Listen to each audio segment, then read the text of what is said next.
Hello guys, আসসালামু আলাইকুম। Welcome to my channel. আজকে আমি আপনাদের সঙ্গে খুব সহজ পদ্ধতিতে খেজুর গুড়ের মাখা সন্দেশ রেসিপি শেয়ার করব। আশা করি আপনাদের অনেক ভালো লাগবে আর আপনাদের ঘর আর দোকান থেকে কিনে খেতে হবে না, খুব সহজে কিন্তু ঘরে বানিয়ে নিতে পারবেন। তো চলুন রেসিপিটা শেয়ার করা যাক। তার জন্য আমি একটা হাঁড়িতে 1.5 লিটার দুধ নিয়ে নিয়েছি।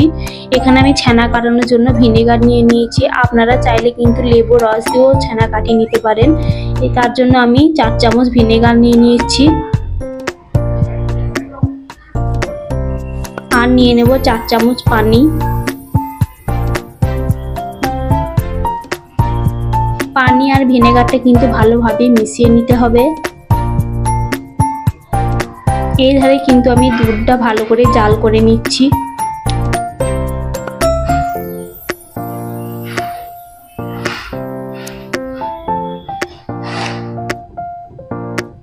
দুধটা কিন্তু ভালো করে জাল করে নিতে হবে।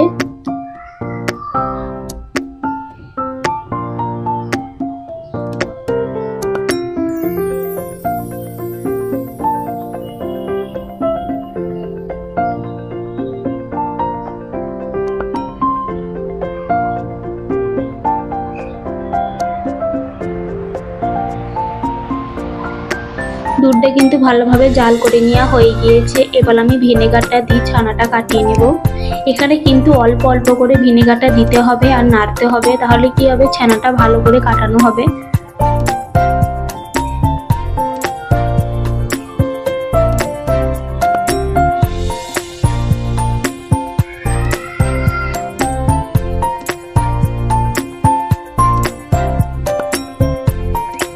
ভালোভাবে কিন্তু আমার ছানাটা কাটিয়ে নেওয়া হয়ে গিয়েছে। এরপর আমি একটা সুতির কাপড় নিয়ে নিয়েছি। এখানে আমি ছানাটা ঢেলে নেব।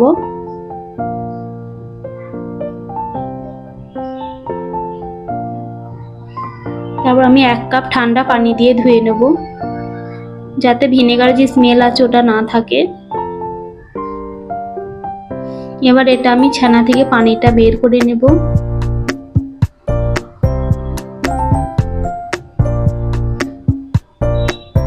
ছানা থেকে কিন্তু সম্পূর্ণ পানিটা বের হয়ে গিয়েছে। এবার আমি প্লেটে ঢেলে নেব। হাত দিয়ে কিন্তু ছানাটা একটু মেখে নেব, বেশি মাখবো না, হালকা করে একটু মেখে নেব। ঠিক এরকম ঝরঝরি হবে ছানাটা। এবার একটা মিক্সার জার নিয়ে নেব, জারে আমি ছানাগুলো দিয়ে দেব।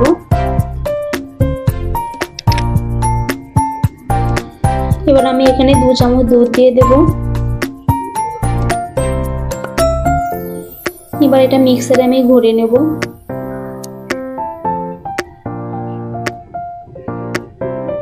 ছানাটা কিন্তু ঠিক এরকম ধারা পেস্ট করে নিতে হবে।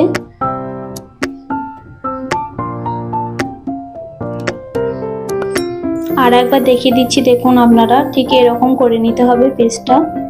এবার আমি প্যানে 1 কাপ দুধ দিয়ে দেব। দুধটা একটু ভালো করে জাল করে নেব।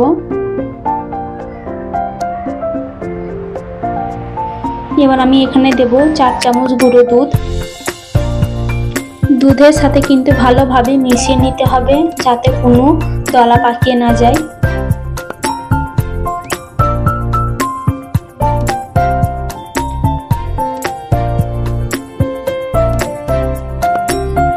ভালোভাবে কিন্তু মিশিয়ে নেওয়া হয়ে গিয়েছে। এবার আমি এখানে ছানার মিশ্রণটা দিয়ে দেব।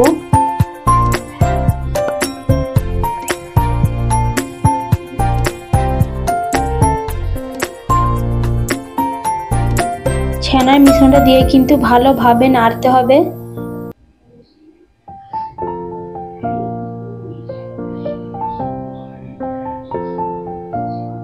অনবরত কিন্তু নাড়তে থাকতে হবে, নাহলে কিন্তু তলাতে লেগে যেতে পারে।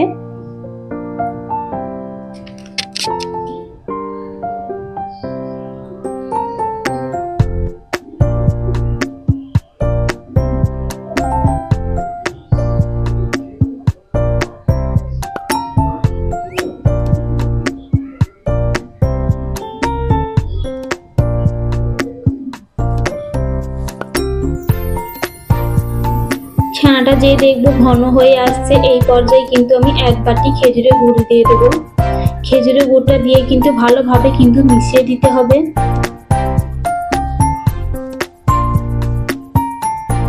খেজুরের গুড়টা কিন্তু ভালোভাবে মিশানো হয়ে গিয়েছে। এবার এটাকে কিন্তু অনবরত নাড়তে থাকতে হবে, না হলে কিন্তু তলাতে লেগে যেতে পারে।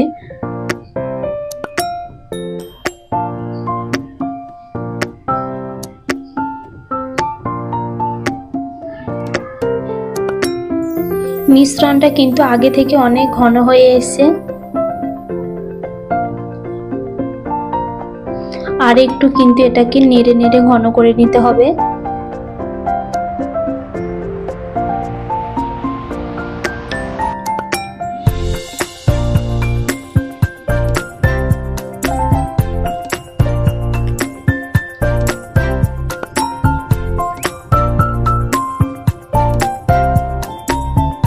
এখানে কিন্তু খেজুর গুড়ে মাখা সন্দেশ আমাদের রেডি হয়ে গিয়েছে। এবার আমি একটা কেকের বোল নিয়ে নিয়েছি, ওখানে আমি একটু তেল ব্রাশ করে নেব।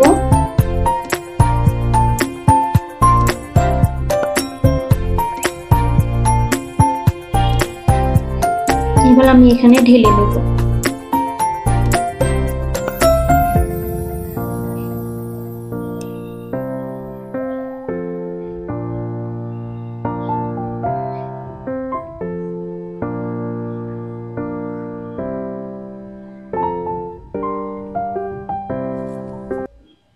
মোল্ডের মধ্যে কিন্তু ঢেলে নেওয়া হয়ে গিয়েছে। এবার আমি এটা সুন্দরভাবে এটা শেপ দিয়ে নেব।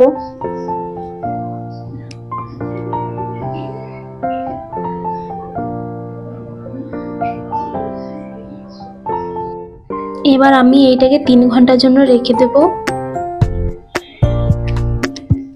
3 ঘন্টা পর কিন্তু নিয়ে চলে এসেছি, দেখুন কত সুন্দর সেট হয়ে গিয়েছে। এবার চলুন আপনাদের ঘরে একটু আমি কেটে দেখাচ্ছি। দেখুন কত সুন্দর হয়েছে না, দেখে কিন্তু লোভনীয় লাগছে, খেতে কিন্তু দারুণ লাগে। আপনারাও একবার বাড়িতে ট্রাই করে দেখবেন। তৈরি হয়ে গিয়েছে খেজুর গুড়ের মাখা সন্দেশ। ভিডিওটি যদি ভালো লেগে থাকে প্লিজ লাইক, কমেন্ট আর শেয়ার করে দেবেন। আর আমার এটা নতুন চ্যানেল, প্লিজ আমার চ্যানেলটিকে সাবস্ক্রাইব করে দেবেন। ধন্যবাদ।